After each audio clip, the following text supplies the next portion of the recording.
வணக்கம் நண்பர்களே. அதாவது இன்றைக்கி எல்லாருமே பரவலாக சொல்லிகிட்ருக்க ஒரு விஷயத்தை பற்றி தான் இன்றைக்கி நம்ம பார்க்க போகிறோம். எல்லாரும் இன்றைக்கி சொல்கிறாங்க கோதுமையில் விளக்கேற்றணும் அப்படின்னு சொல்லிட்டு. அதை பற்றின ஒரு டீப் எக்ஸ்ப்ளனேஷன் தான் இன்றைக்கி நம்ம பார்க்க போகிறோம். ஏன் அந்த கோதுமையில் விளக்கேற்றணும், எத்தனை விளக்கு ஏற்றணும், எங்கே ஏற்றணும், ஏற்றினதுக்கப்புறம் என்ன பண்ணுறது, எப்படி அந்த எந்த நேரத்தில் அந்த விளக்கை ஏற்றணும், இதை பற்றி தான் இன்றைக்கி நம்ம பதிவில் பார்க்க போகிறோம். முதல்ல இந்த விளக்கு இன்றைக்கி ஏன் ஏற்ற சொல்கிறாங்க அப்படின்றத பற்றி பார்த்துருவோம்.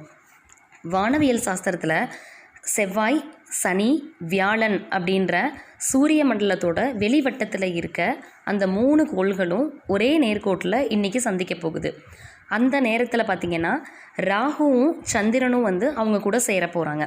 அப்போ ராகுவுக்கு பார்த்திங்கன்னா அவரோட கோபம் அதிகமாகிற நேரம் அப்படின்னு சொல்கிறாங்க. அதனால் அவருக்கு சாந்தி பூஜை மாதிரி ஒரு பூஜை பண்ணணும். எல்லாரும் சாந்தி பூஜை, ஹோமம் அப்படின்றத பண்ணுறதை காட்டிலும் எல்லாரும் செய்கிற ஒரு கூட்டு பிரார்த்தனைக்கு பலன் ரொம்ப அதிகம். அதுவும் அது தீபத்தோட ரூபத்தில் இருக்கும்போது அதோட வெளிப்பாடு நமக்கு அபரிதமான பலன்களை கொடுக்கும் அப்படின்னு நம்புகிறாங்க மக்கள். இப்போ என்ன பண்ணணும் நம்ம அப்படின்னா, இதை இப்போ நோய் நிறைய பரவிட்டுருக்க காலமாக இருக்குது.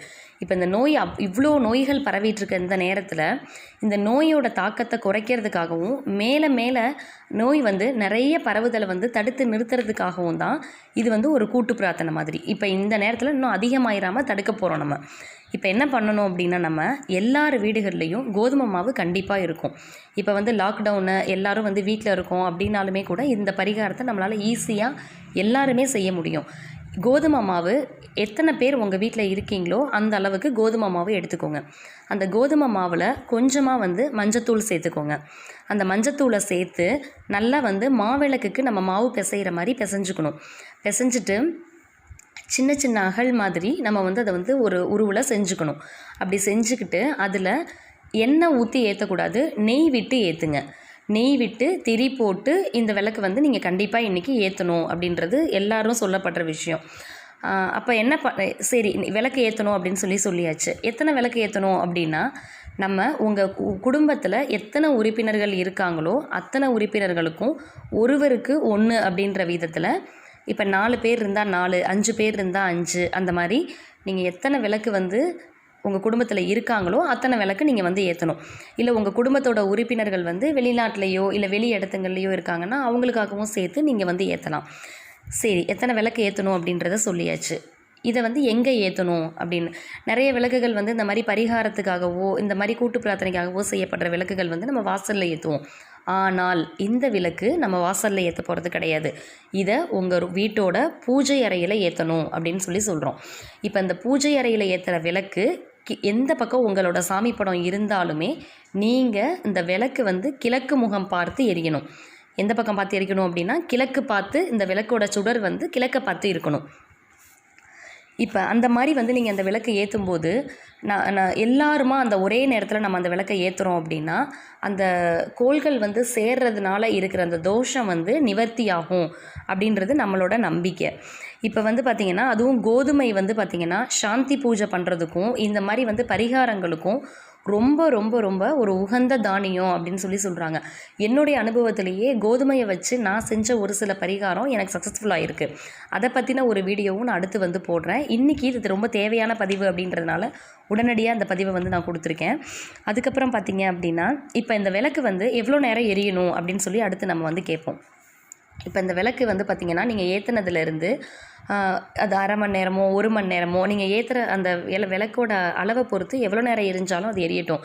நீங்களாக இப்போ நம்ம விளக்கை அதாவது நம்ம இதில் பூஜை அறையில் ஏற்றுற விளக்கை நம்ம குளிர்விப்போம், மலையேற்றுவோம். ஆனால் இந்த விளக்கை நீங்கள் குளிர்விக்கவோ மலையேற்றவோ வேண்டாம்.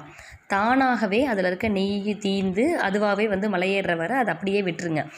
அதுக்கப்புறம் என்ன பண்ணணும் அப்படின்னா, இது எந்த நேரத்தில் ஏற்றணும் அப்படின்னா 2 நேரத்தில் நீங்கள் இதை ஏற்றலாம்.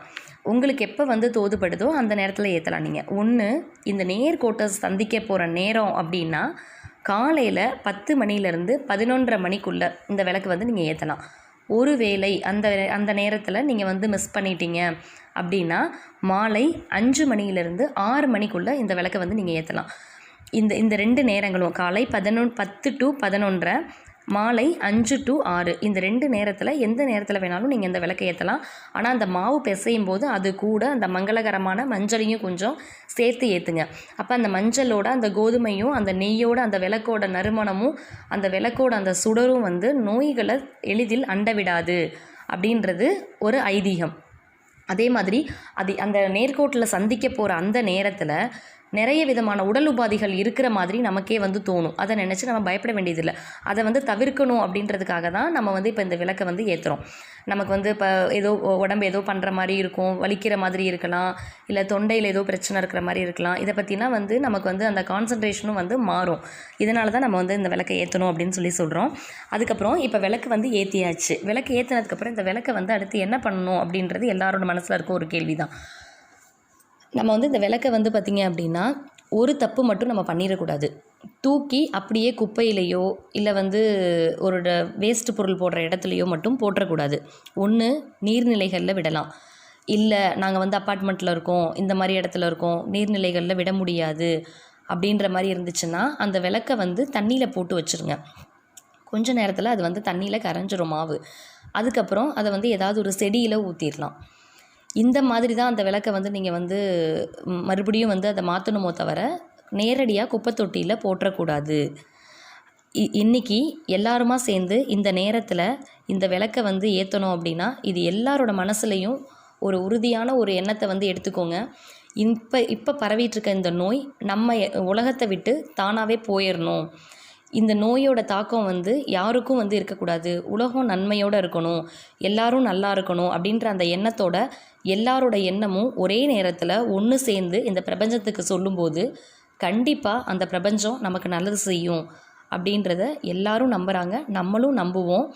நம்பி இந்த ஒரு விஷயத்தை உலகத்தோட நன்மைக்காகவும் உங்கள் வீட்டில் இருக்கவங்களோட நன்மைக்காகவும் செய்கிறதா நினச்சி செய்யுங்க. ஒருத்தருக்கும் எல்லா நல்லதும் நடக்கட்டும் அப்படின்னு சொல்லி இறைவனை பிரார்த்திப்போம். நன்றி, வணக்கம். இதுவரை நம்ம சேனலை சப்ஸ்கிரைப் பண்ணலன்னா இந்த மாதிரி பயனுள்ள தகவல்களுக்கு மறக்காமல் நம்ம சேனலை சப்ஸ்கிரைப் பண்ணி வச்சுக்கோங்க, பக்கத்தில் இருக்க பெல் ஐக்கானோட. தேங்க்ஸ் ஃபார் வாட்சிங்.